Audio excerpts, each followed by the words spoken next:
যখন বেশি কিছু রান্না করতে ভালো লাগবে না তখন একবার এই রেসিপিটা বানিয়ে দেখবেন। এক পাকে এই রেসিপিটা কিন্তু ভীষণ সুস্বাদু হয় খেতে। আর বাড়ির সবাই কিন্তু এই রান্নাটাই খেতে বারবার অনুরোধ করবে। নমস্কার বন্ধুরা, আমি মুনমুন। মুনমুন কিচেনে আপনাদের সবাইকে স্বাগত। প্রতিদিনের মতো দেখুন আজকে এসেছি আবার একটা নতুন রেসিপি নিয়ে। এটাকে আমরা ওয়ান পট মিলও বলতে পারি। তো এই রান্নাটা বানানো যেমন সোজা আর খাটুনিও খুব কম, আর কিন্তু খেতেও ভীষণ সুস্বাদু হয়। একবার হলেও এই রেসিপিটা তৈরি করবেন। যখন বেশি কিছু রান্না করতে ভালো লাগবে না তখন ঝটপট এই রেসিপিটা তৈরি করে ফেলবেন। তো তার জন্য এখানে আমি দেখুন দেরাদুন চাল নিয়েছি। এখানে এই চালের পরিমাণটা 400 গ্রাম রয়েছে। এই 400 গ্রাম দেরাদুন চালটা একটা পাত্রের মধ্যে নিয়ে নিয়েছি। এবারে আপনারা কিন্তু এই দেরাদুন চালের পরিবর্তে নর্মাল যে ভাতের যে চালটা হয় সেই চালটা দিয়েও কিন্তু তৈরি করতে পারেন। তবে এই চালটাকে আমি খুব ভালো করে ধুয়ে পরিষ্কার করে নেবো, মানে দুবার তিনবার জল পাল্টে পাল্টে চালের যে এই ঘোলা যে জলটা, সেই জলটা যতক্ষণ না চলে যাচ্ছে দুবার তিনবার জল পাল্টে কিন্তু ধুয়ে নিয়েছি, তবু সেটা কিন্তু অফ ক্যামেরাতে। এবারে এই চালটাকে একটু সামান্য অল্প জল দিয়ে মিনিট 10 মতো চালটাকে একটু ভিজিয়ে রেখে দেবো। এই চালটা এখন একটা সাইডে ভিজতে থাকুক। আর এখানে আমি 6টা মতো ডিম আগে থেকেই সেদ্ধ করে নিয়েছি। দেখুন আমি আমার পরিবারের সদস্য সংখ্যা অনুযায়ী ডিমের পরিমাণটা নিয়েছি, আর আপনারা চাইলে নিজেদের পরিমাণ মতো একটু কমিয়ে বাড়িয়ে নেবেন। আর একটু ডুমো ডুমো করে আলু কেটে নিয়েছি, আলুগুলো কিন্তু সম্পূর্ণ কাঁচা। তো সব কিছু এখন নিয়ে নিয়েছি। আর এই চালটা দেখুন, চালটা কিন্তু অনেকটাই ভিজে গিয়েছে। এবার চালের মধ্যে থেকে সম্পূর্ণ জলটা কিন্তু ঝরিয়ে ফেলতে হবে, যাতে একটুও জল না থাকে সেই দিকে লক্ষ্য রাখবেন। এখন এই চালের বাটিটা একটা সাইডে রেখে দিচ্ছি, আর গ্যাসের ওপর একটা কড়াই বসিয়ে দিয়ে তার মধ্যে দিয়ে দিচ্ছি সামান্য অল্প পরিমাণে একটু সরষের তেল। তেলটা একটু বেশ ভালো করে গরম হয়ে গেলে সেদ্ধ করে রাখা ডিমগুলো একটু ভেজে নিতে হবে, জাস্ট হালকা একটু ভেজে নেওয়া। তো তার মধ্যে একটু লবণ দিয়ে দিলাম, লবণ দিয়ে ডিমগুলোকে একটু লালচে করে ভেজে নেব। ডিমের গায়ে যখন একটা সোনালি ভাজা ভাজা কালার এসে যাবে ঠিক সেই পর্যায়ে কিন্তু এই ডিমগুলোকে নামিয়ে নেব। বেশি কিন্তু ভাজার কোনো প্রয়োজন নেই। গ্যাসের ফ্লেমটা লো টু মিডিয়াম ফ্লেমে রেখে আমি ডিমগুলোকে মোটামুটি ভেজে নিচ্ছি। আর একটু একটু দেখুন কালার আসতে শুরু করে দিয়েছে।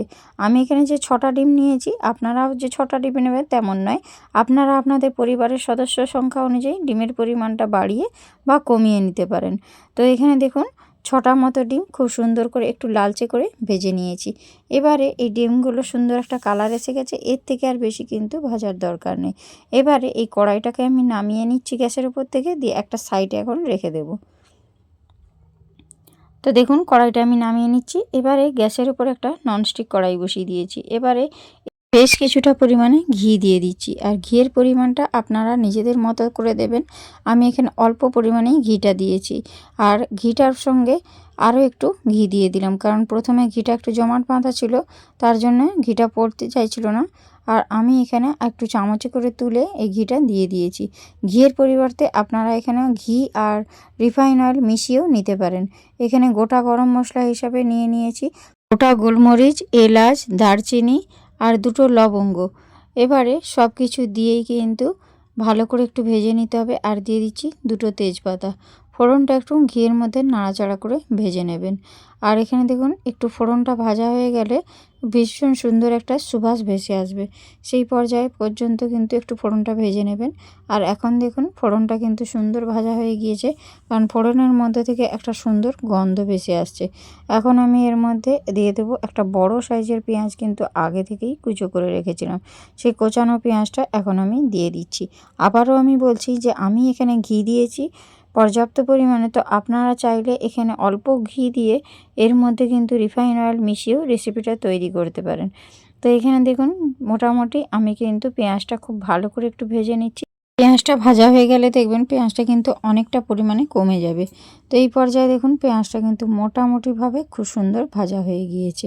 এবারে এর মধ্যে আমি দিয়ে দেবো আদা বাটা, মানে একটু সামান্য পরিমাণে আদা আমি আগে থেকেই বেটে রেখেছিলাম। সেই আদা বাটাটা এখন আমি পেঁয়াজের মধ্যে দিয়ে ভালো করে নাড়াচাড়া করে আদাটাকে একটু পেঁয়াজের সঙ্গে কষিয়ে নিচ্ছি। তাহলে আদার যে একটা কাঁচা গন্ধ থাকে সেটা কিন্তু সম্পূর্ণ চলে যাবে। তো এই পর্যায়ে দেখুন এর মধ্যে আমি দিয়ে দিচ্ছি স্বাদ মতো একটু লবণ। লবণটা একটু বুঝে শুনে দেবেন পরিমাণ মতো। আর এখানে লবণটা আমি মোটামুটি দিয়েই দিলাম, যদি লাগে অবশ্যই আমি পরে দেব। তারপরে দিয়ে দিচ্ছি সামান্য হাফ চামচ মতো হলুদের গুঁড়ো, জাস্ট কালারটা সুন্দর আসবে সেই কারণে হাফ চামচ দিয়ে দিচ্ছি লঙ্কার গুঁড়ো, আর এখানে দিয়ে দিচ্ছি ধনিয়া গুঁড়ো হাফ চামচ, আর এখন দিয়ে দিচ্ছি বিরিয়ানির মশলা। বিরিয়ানির মশলাও দিয়েছি মোটামুটি ভর্তি করে 1 চামচ। তো মোটামুটি সব মশলাগুলো দেওয়া হয়ে গিয়েছে। এবারে খুব ভালো করে মশলাটাকে কষিয়ে নিতে হবে। এই তেলের মধ্যেই মশলাটা কষিয়ে নিচ্ছি যাতে কোনো রকম মশলার কাঁচা গন্ধ না থাকে। এই পর্যায়ে দেখুন মশলাটা খুব সুন্দর কষিয়ে নিচ্ছি। এবারে দেখুন খুব সুন্দর কষানো হয়ে গিয়েছে, মশলা থেকে মোটামুটি তেল ছেড়ে বেরিয়ে আসছে। গ্যাসের ফ্লেমটা লো টু মিডিয়াম ফ্লেমে রেখেই কিন্তু মশলাটা কষানোর চেষ্টা করবেন, নচেত কিন্তু মশলাটা তলায় ধরে যেতে পারে। এই পর্যায়ে দেখুন মশলাটা কষানো হয়ে যেতে এর মধ্যে আমি দিয়ে দেব টক দই। নর্মাল টক দইটা দেবেন, ফ্রিজ থেকে সঙ্গে সঙ্গে বের করে সেই টক দইটা দেবেন না, তাহলে কিন্তু দইটা কেটে যেতে পারে। তো এবারে দইটা দেওয়ার পর মশলার সঙ্গে আবারও নাড়াচাড়া করে খুব ভালো করে একটু কষিয়ে নিচ্ছি। আর এখানে দেখুন খুব সুন্দর কষানো হয়ে যেতে মশলা থেকে কিন্তু তেল ছাড়তে শুরু করে দিয়েছে। দইটা দিয়ে খুব ভালো করে এই পর্যায়ে দেখুন কষিয়ে নিচ্ছি। রেসিপি যদি ভালো লাগে অবশ্যই বন্ধুদের মধ্যে শেয়ার করে দেবেন। তো এখানে দেখুন একটা বড় সাইজের টমেটো আমি আগে থেকে কেটে রেখেছিলাম, সেই টমেটোটাও এই পর্যায়ে আমি অ্যাড করে দিলাম। আর এর মধ্যে এখন আমি দিয়ে দেব কেটে রাখা আলুগুলো। যে আলুগুলো আমি আগে থেকে কেটে রেখেছিলাম ধুয়ে পরিষ্কার করে, সে আলুটা দিয়েও মশলার সঙ্গে নাড়াচাড়া করে একটু কষিয়ে নেব। তাহলে দেখবেন 50% কিন্তু আলুটা এখানেই সেদ্ধ হয়ে যাবে। এইভাবে মশলার সঙ্গে অনবরত নাড়তে থাকবেন, দেখবেন আলুটা সুন্দরভাবে সেদ্ধও হয়ে যাবে। এই ওয়ান পট মিলটা কার কার ভালো লাগলো অবশ্যই আমাকে কমেন্ট বক্সে জানাবেন। সব সময় তো আমাদের বেশি কিছু রান্না করতে ভালো লাগে না, তখন এইভাবে রান্না করে নেবেন। আর এখন আমি একটু দিলাম সামান্য অল্প পরিমাণে একটু পাতিলেবুর রস। এটা সম্পূর্ণ অপশনাল, আমি এই কারণেই দিলাম। পাতিলেবুর সেন্টটা ভীষণ ভালো আসে, তার জন্যই দিয়েছি। আপনারা চাইলে দিতেও পারেন, নাও দিতে পারেন। যেহেতু টক দই দিয়েছে তার জন্য যদি আপনারা না চান তাহলে লেবুটা স্কিপ করে যাবেন। আর আমার লেবুর রসটা খুবই সুন্দর ভালো লাগে, তার জন্যই দিয়েছি। এর সুন্দর ভীষণ একটা ফ্লেভার আসবে। তো এই পর্যায়ে দেখুন গ্যাসের ফ্লেমটা লো ফ্লেমে রেখে খুব ভালো করে এই আলুটাকে কষিয়ে নিলাম। তো এখন দেখুন সম্পূর্ণ মশলা থেকে তেল ছেড়ে গিয়েছে। এখন আমি এর মধ্যে অ্যাড করে দিচ্ছি জল। তো জলটা কিন্তু আমি এখানে 2 গ্লাস মতো প্রথমে দিয়ে দিয়েছি, আবারও কিন্তু আরও 1 গ্লাস দিয়ে দিলাম, মানে মোট 3 গ্লাস মতো আমি এখানে জল দিয়েছি।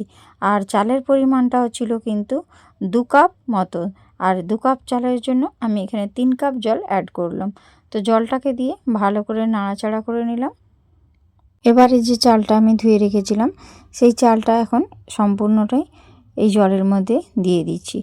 কোথাও কোনো অংশে বন্ধুরা স্কিপ করবেন না, তাহলে ভিডিওর কোনো অংশ মিস হয়ে গেলে পারফেক্টভাবে এই ওয়ান পট মিলটা তৈরি হবে না।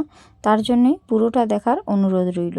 তো চালটা দেওয়ার পর আবারও নাড়াচাড়া করে খুব ভালো করে মিশিয়ে নিচ্ছি।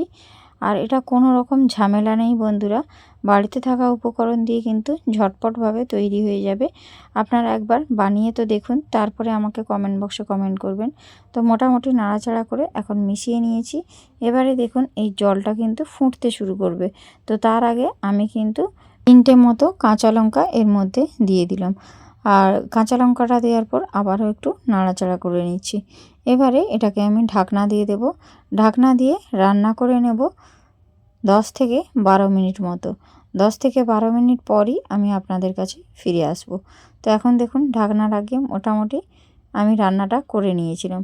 তো 10 থেকে 15 মিনিট পর আমি ফিরে আসছি। দেখুন মোটামুটি যে পরিমাণ জল দিয়েছিলাম সম্পূর্ণ জলটাই কিন্তু টেনে নিয়েছে। আর এখন দেখুন কালারটা কতটা সুন্দর হয়েছে। আর এই যে চালটা সুন্দর সুসেদ্ধও হয়ে গিয়েছে। এবারে এখন আমি এর মধ্যে দিয়ে দেব ভেজে রাখা ডিমগুলো। ডিমগুলো দেওয়ার পর এর মধ্যে আরও কিছু উপকরণ দিচ্ছি।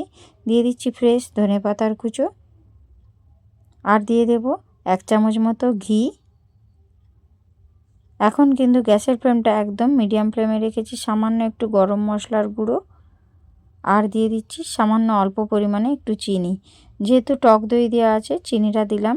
এতে মিষ্টি হবে না, স্বাদটা ব্যালেন্স করবে। সব কিছু দিয়ে আবারও একটু নাড়াচাড়া করে মিশিয়ে নিচ্ছি। মিশিয়ে নিয়ে এটাকে কিন্তু আরও 10 মিনিট মতো এটাকে কুক করে নিতে হবে একদম লো ফ্লেমে রেখে। এখন দেখুন সব কিছু কিন্তু মোটামুটি মেশানো হয়ে গিয়েছে।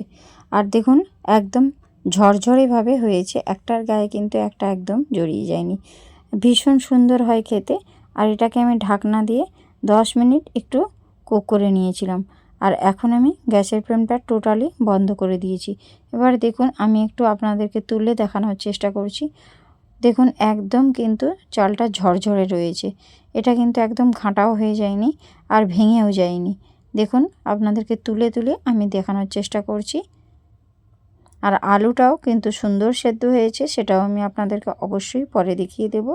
তো এখন কিন্তু আমার 1 পট মিলটা একদম রেডি। এবার গরম গরম সার্ভ করে দেওয়ার পালা।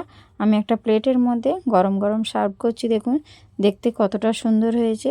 বাড়িতে থাকা উপকরণ দিয়ে কিন্তু ঝটপট তৈরি হয়ে যায়। কিছু ডিম আর আলু থাকলেই কিন্তু এটা তৈরি হয়ে যাবে, কোনো রকম ঝামেলা নেই বন্ধুরা।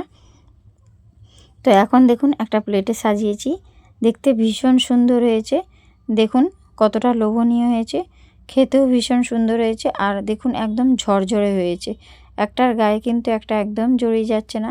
আর এই যে আলুটা দেখুন কতটা সুন্দর সুসেদ্ধ হয়েছে।